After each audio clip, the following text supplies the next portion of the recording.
Naftali Bennett is Israel's Minister of Economy. Minister Bennett, thank you so much for being with us. Why is the Prime Minister coming when obviously this visit, sponsored by only one party in the U.S., is clearly causing a rift between Netanyahu and Obama? Prime Minister Netanyahu is coming to the United States to make the case at the very last moment. We're in the money time. On March 24th, the deadline for these negotiations ends.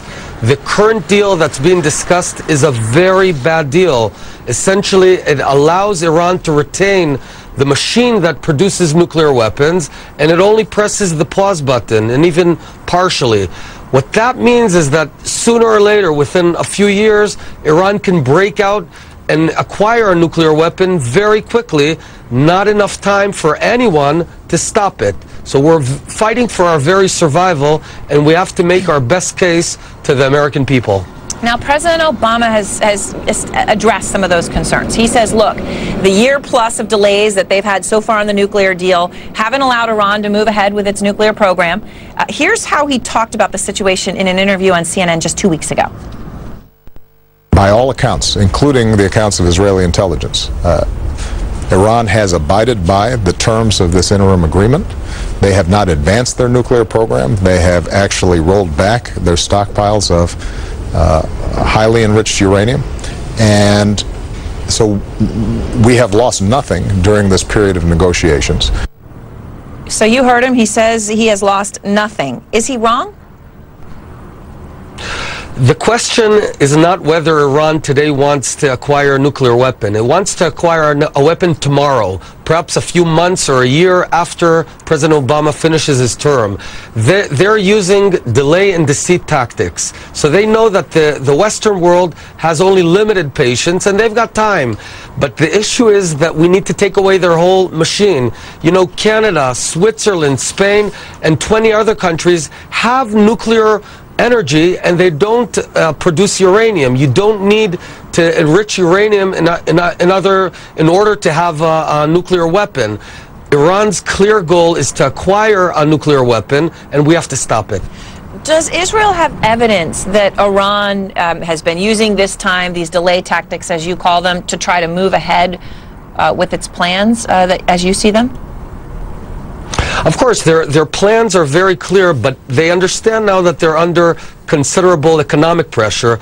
But the situation is sort of like in a boxing match when your opponent's on the floor, the referee's counting 10, 9, 8. The last thing you want to do is give him a hand and lift him up, let him drink a bit. Right now, we have to put them in a position where either they give up the nuclear program, the nuclear weapon program, or they take a huge economic hit.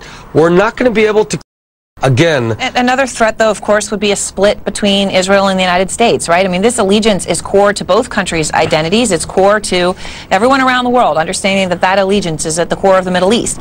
But on the Iran issue, I've been fascinated to watch this. Israeli Jews and American Jews do not seem to see things the same way. The Times of Israel this week, with a poll, it asked Israeli Jews, do you trust Obama to ensure Iran doesn't achieve a nuclear weapon? 72%, overwhelming number, said no, they don't trust President Obama. Meanwhile, the influential Jewish lobbying group J Street conducted a poll among American Jews in November, and it asked if they supported a nuclear deal with Iran, a deal that would allow Iran to enrich nuclear material, and 84% of American Jews said yes. As overwhelming on the other side. Are American Jews and Israeli Jews simply moving in opposite directions in what, frankly, Minister Bennett, would be an historically momentous event? No, at the end of the day, I hope that all the Jews will remain united, but we live here. And you know, the West was wrong over the past 10 years so many times. No one predicted that Mubarak would fall. No one predicted that Morsi would fall. No one predicted that ISIS would come about, and no one predicted the Arab Spring or the Muslim winter. And the West, who was sure they were doing the right thing, in order to appease Nazi Germany, they sold Czechoslovakia. Israel will not be the next Czechoslovakia. And America is our best and biggest friend. Nothing will change that. But we have to make our case to the free world to stop this imminent threat. All right, Minister Bennett, thank you so very much for your time. Thank you very much, Aaron.